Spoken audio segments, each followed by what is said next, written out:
Hello everyone. इस video 'ਚ मैं गल करन जा रही हाँ लैक्चरर केडर के पेपर के बारे। पंजाब लैक्चरर केडर पेपर शायद तुहानूं पता होए कि जो प्रीवियस पेपर होया सी उहदे विच दो एग्ज़ाम होए सी।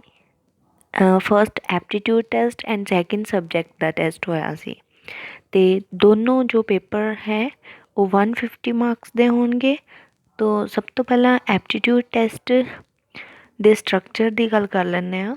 तो सब तो पहला गल करते हैं कि स्कीम एंड स्ट्रक्चर ते कंटेंट जो टैसट का होएगा वो की होएगा।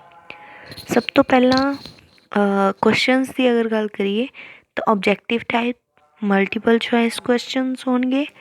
हर एक क्वेश्चन 1 मार्क का होएगा एंड 4 आल्टरनेटिव्स होंगे जिहदे विचों एक करैक्ट आंसर होएगा ते there will be no negative marking. So next असी गल करते हैं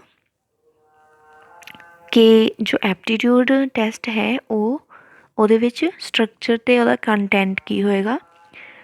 तो तुसी देख सकते हैं कि इंग्लिश के नाल रिलेटेड 30 क्वेश्चंस होंगे, पंजाबी नाल रिलेटेड 30 क्वेश्चंस होंगे, टीचिंग नाल रिलेटेड 30 क्वेश्चंस होंगे and general knowledge and current affairs के विचों भी 30 क्वेश्चंस होंगे। तो 5th पोर्शन होएगा मैंटल एप्टीट्यूड जिहदे भी 30 क्वेश्चंस होंगे। Then nature and standard of questions की होएगा। General intelligence and reasoning ability check की जाएगी both verbal and non verbal types. ठीक है। टैसट दे विच analogies similarities differences space visualisation problem solving analysis judgement decision making visual memory discrimination then observation relationship concept arithmetical reasoning verbal and figure classification arithmetic number series coding and decoding ਨਾਲ related ਜਿਹੜੇ questions ਪੁੱਛੇ ਜਾ ਸਕਦੇ ਆ। Then questions ਹੋਣਗੇ ਜੋ candidate ਦੀ awareness ਨੂੰ check ਕਰਨ ਦੇ ਨਾਲ ਰਿਲੇਟਡ ਹੋ ਸਕਦੇ ਆ, करंट इवेंट्स नाल रिलेटेड हो सकते हैं, एनवायरनमेंट नाल रिलेटेड हो सकते हैं। ठीक है जी। Then everyday science scientific research sports Indian culture Indian history Indian geography economics Indian polity and Indian constitution दे विचों भी कोई ना कोई क्वेश्चन पुट किया जा सकता है। नैक्सट है The test items for language 1 Punjabi will be designed to test the candidates' understanding, correct usage and knowledge of Punjabi language। ਜਿਹੜਾ ਪੰਜਾਬੀ ਦਾ ਟੈਸਟ ਹੋਏਗਾ ਉਹਦੇ ਵਿੱਚ ਅਸੀਂ ਜੋ ਕੈਂਡੀਡੇਟ ਹੈ ਉਹਦੀ ਅੰਡਰਸਟੈਂਡਿੰਗ ਨੂੰ ਚੈੱਕ ਕੀਤਾ ਜਾਏਗਾ, ਉਹ ਕਿਵੇਂ ਯੂਜ਼ ਕਰ ਰਿਹਾ ਹੈ, ਉਹਦੇ ਕਰੈਕਟ ਯੂਜ਼ੇਜ ਬਾਰੇ ਰਿਲੇਟਡ ਕੁਐਸਚਨਸ ਹੋ ਸਕਦੇ ਆ। then knowledge of Punjabi language will be based on error recognition। ठीक है। गलतियां लभण वाले क्वेश्चनस हो सकते हैं, fill in the blanks हो सकते हैं। ठीक है। जिहदे विच verbs prepositions articles नाल related क्वेश्चनस पुट किए जा सकते हैं। then vocabulary spellings grammar sentence structure synonyms antonyms sentence completion or phrases and idioms इन्हां दे विचों भी कुछ भी क्वेश्चंस पूछे जा सकते हैं जी।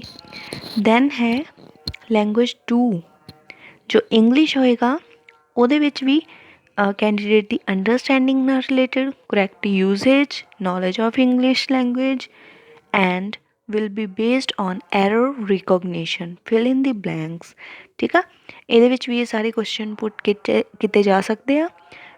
ब्लैंक्स जो होंगे वो वर्ब्स प्रैपोजिशंस आर्टिकल्स वगैरह के नाल रिलेटेड क्वेश्चनस पूछे जा सकते हैं। Then vocabulary spellings grammar sentence structure synonyms antonyms. ठीक है। सेंटेंस कंप्लीशन ते फ्रेजेस एंड ईडियम्स वगैरह नाल रिलेटेड क्वेश्चनस पूछे जा सकते हैं। नैक्सट अगर असी गल करते हैं सबजैक्ट जो इंग्लिश है ਉਹਦਾ सिलेबस की है। ਤਾਂ ਸਭ ਤੋਂ ਪਹਿਲਾਂ ਤੁਸੀਂ ਦੇਖ ਸਕਦੇ ਆ ਇੰਡੀਅਨ ਇੰਗਲਿਸ਼ ਰਾਈਟਰਸ ਦੀ ਗੱਲ ਕੀਤੀ ਆ, ਜਿਹਦੇ ਵਿੱਚ ਆਰ ਕੇ ਨਾਰਾਇਣਨ, ਰਾਜਾ ਰਾਓ, ਅਰੁੰਧਤੀ ਰॉय, ਖੁਸ਼ਵੰਤ ਸਿੰਘ, ਮੁਲਕ ਰਾਜ ਆਨੰਦ, ਅਨੀਤਾ ਦੇਸਾਈ, ਰਵਿੰਦਰਨਾਥ ਟੈਗੋਰ ਐਂਡ ਸਰੋਜਨੀ ਨਾਇਡੂ ਨਾਲ ਰਿਲੇਟਡ ਕੁਐਸਚਨਸ ਪੁੱਟ ਕੀਤੇ ਜਾਣਗੇ। ਨੈਕਸਟ ਹੈ ਸਾਡੀ ਨੈਕਸਟ ਏਜ ਜੋ ਹੈ ਜੈਕੋਬੀਅਨ ਟੂ ਰੈਸਟੋਰੇਸ਼ਨ ਪੀਰੀਅਡ।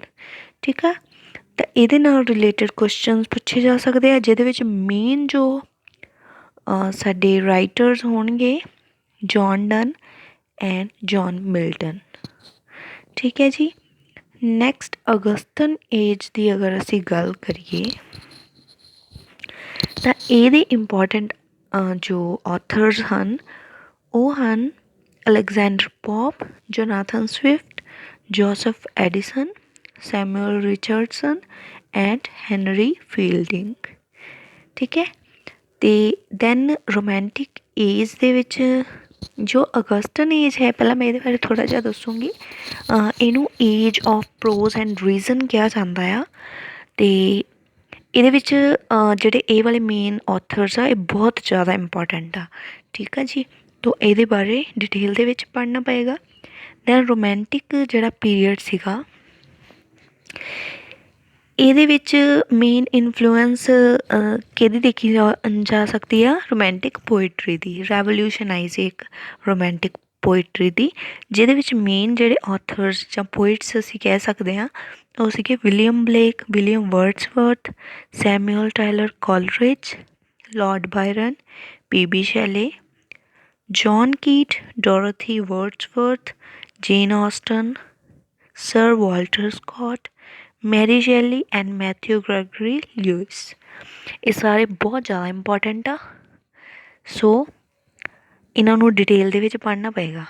ਠੀਕ ਹੈ ਜੀ। ਨੈਕਸਟ ਗੱਲ ਕਰਦੇ ਹਾਂ ਵਿਕਟੋਰੀਅਨ ਏਜ ਦੀ। ਇਸ ਏਜ ਦੇ ਵਿੱਚ ਜਿਹੜਾ ਐਮਫਿਸਿਸ ਸੀਗਾ ਉਹ ਸਾਇੰਸ ਅਤੇ ਰਿਲੀਜਨ ਦੀ ਜੋ ਕਨਫਲਿਕਟ ਚੱਲ ਰਹੀ ਸੀ ਉਹ ਬਹੁਤ ਜ਼ਿਆਦਾ ਵੱਧ ਗਈ ਸੀ ਇਸ ਟਾਈਮ ਪੀਰੀਅਡ ਦੇ ਵਿੱਚ। ਠੀਕ ਆ, ਇਹ ਵਾਲੀ ਏਜ ਨੂੰ 3 ਫੇਜ਼ਿਸ ਦੇ ਵਿੱਚ ਡਿਵਾਈਡ ਕੀਤਾ ਜਾਂਦਾ ਆ। ਠੀਕ ਆ, ਅਤੇ ਇਹਦੇ ਇੰਪੋਰਟੈਂਟ ਜਿਹੜੇ ਆਥਰਸ ਹੈਗੇ ਆ ਉਹ ਸੀਗੇ Alfred Lord Tennyson, Robert Browning, E B Browning, Thomas Carlyle, John Ruskin, Walter Pater, Florence Nightingale, Charlotte Bronte, Emily Bronte, Charles Dickens and Thomas Hardy. ਇਹ ਸਾਰੇ ਬਹੁਤ ਜ਼ਿਆਦਾ ਇੰਪੋਰਟੈਂਟ ਆ। ਸੋ ਨੈਕਸਟ ਅਸੀਂ ਗੱਲ ਕਰਦੇ ਹਾਂ ਮੋਡਰਨ ਏਜ ਦੀ। ਮੋਸਟ ਸਿਗਨੀਫਿਕੈਂਟ ਜੋ ਇਹ ਟੋਪਿਕ ਹੋਏਗਾ। ਠੀਕ ਆ, ਮੋਡਰਨ ਏਜ ਦੇ ਵਿੱਚ ਜੇ ਅਸੀਂ ਗੱਲ ਕਰਦੇ ਹਾਂ ਇਹਦੇ ਵਿੱਚ ਇੰਪੋਰਟੈਂਟ ਪੋਇਟਸ, ਡਰਾਮਾਟਿਸਟ, ਨੋਵਲਿਸਟ ਬਾਰੇ ਡਿਟੇਲ ਦੇ ਵਿੱਚ ਪੜ੍ਹਨਾ ਪਏਗਾ। ਠੀਕ ਹੈ ਜੀ।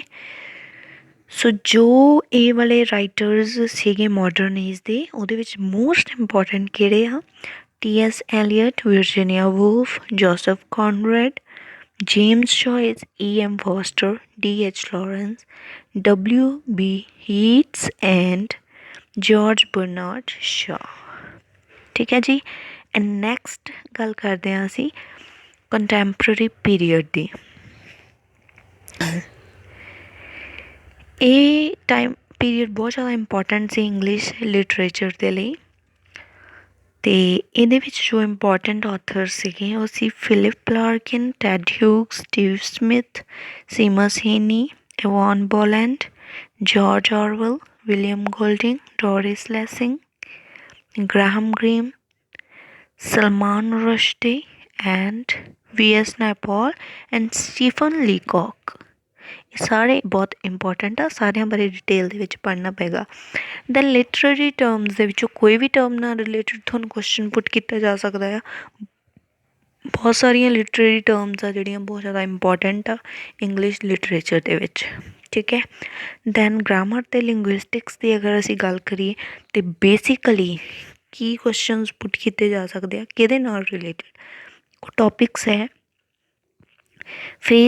Phrase structure rule, transformational generative grammar with reference to Chomsky. ਇਹਨੂੰ ਬਹੁਤ ਜ਼ਿਆਦਾ ਡਿਟੇਲ ਦੇ ਵਿੱਚ ਪੜ੍ਹਨਾ ਪੈਣਾ ਆ। ठीक है।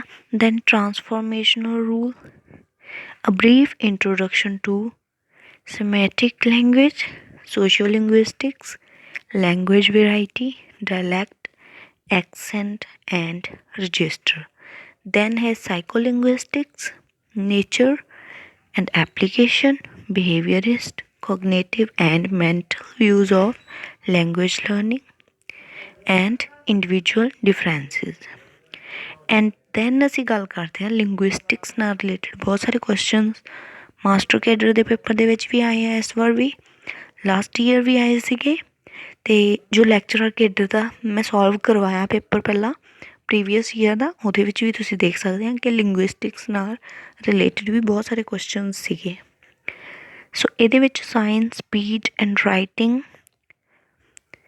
ਐਂਥਰੋਪੋਲੋਜਿਸਟ, organ of speech, description and classification of sounds, morphology and word formation ਨਾਲ ਰਿਲੇਟਡ ਕੁਐਸਚਨਸ ਪੁੱਟ ਕੀਤੇ ਜਾ ਸਕਦੇ ਆ। ਸੋ ਇਹ ਸਾਰੇ ਸਿਲੇਬਸ ਨੂੰ ਤੁਸੀਂ ਡਿਟੇਲ ਨਾਲ ਪੜ੍ਹਨਾ ਆ ਅਤੇ ਜਿੰਨਾ ਵੀ ਹੋ ਸਕਿਆ ਮੈਂ ਤੁਹਾਡੀ ਹੈਲਪ ਕਰੂੰਗੀ, ਠੀਕ ਆ। ਅਗਰ ਤੁਹਾਨੂੰ ਰਿਕੁਆਇਰਡ ਲੱਗਦਾ ਹੈ ਕਿ ਕੋਈ ਟੋਪਿਕ ਜਿਹਦੇ 'ਤੇ ਵੀਡੀਓ ਬਣਾਈ ਜਾਵੇ ਤਾਂ ਤੁਸੀਂ ਮੈਨੂੰ ਕਮੈਂਟ ਕਰਕੇ ਦੱਸ ਸਕਦੇ ਹੋ, ਠੀਕ ਆ ਜੀ। Thank you so much.